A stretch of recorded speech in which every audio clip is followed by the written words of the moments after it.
బులెటిన్లో బ్రేకింగ్ చూస్తున్నాం. నేపాల్లో సోషల్ మీడియాపై నిషేధంతో మొదలైన నిరసనలు హింసాత్మకంగా మారాయి.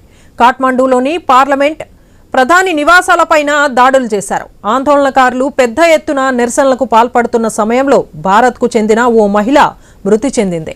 యూపీ గజియాబాద్కు చెందిన దంపతులు రాజేష్ దేవి, రణ్వీర్ సింగ్ నేపాల్లోని పశుపతినాథ్ ఆలయాన్ని దర్శించుకోవడం కోసం సెప్టెంబర్ 7న అక్కడికి వెళ్లారు. కాఠ్మండూలోని హోటల్ హయత్ రెజెన్సీలో బస చేశారు. అనంతరం నేపాల్లో ఉద్రిక్తతలు తీరమయ్యాయి.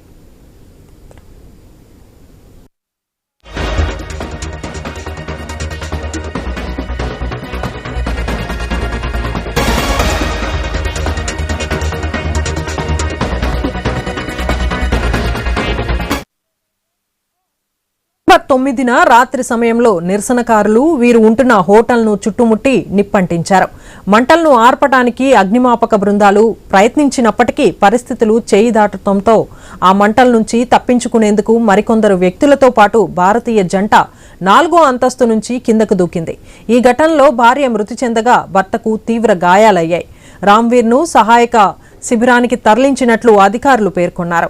ఈ కష్ట సమయంలో నేపాల్లోని భారత రాయబార కార్యాలయం నుంచి తమకు ఎటువంటి సహాయం అందలేదని ఉత్తరప్రదేశ్లోని బాధిత కుటుంబ సభ్యులు ఆవేదన వ్యక్తం చేశారు. తమ తల్లి మృతి గురించి కూడా అధికారులు సమాచారం అందించలేదని వాపోయారు.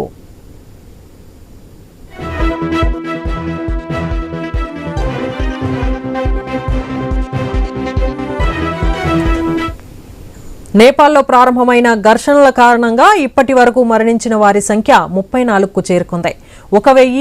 1338 మంది గాయపడ్డారు. రామోచప్ జిల్లా జైలు వద్ద జరిగిన ఘర్షణలో 3 ఖైదీలు మరణించగా 13 మంది గాయపడ్డారు. కాఠ్మండు, లలిత్పూర్, బక్తాపూర్లో నిషేధాలు కొనసాగుతున్నాయి. ఉదయం 6 గంటల నుంచి 10 వరకు కర్ఫ్యూ సడలించారు. మళ్లీ ఉదయం 10 గంటల నుంచి సాయంత్రం 5 గంటల వరకు కర్ఫ్యూ అమల్లో ఉంది.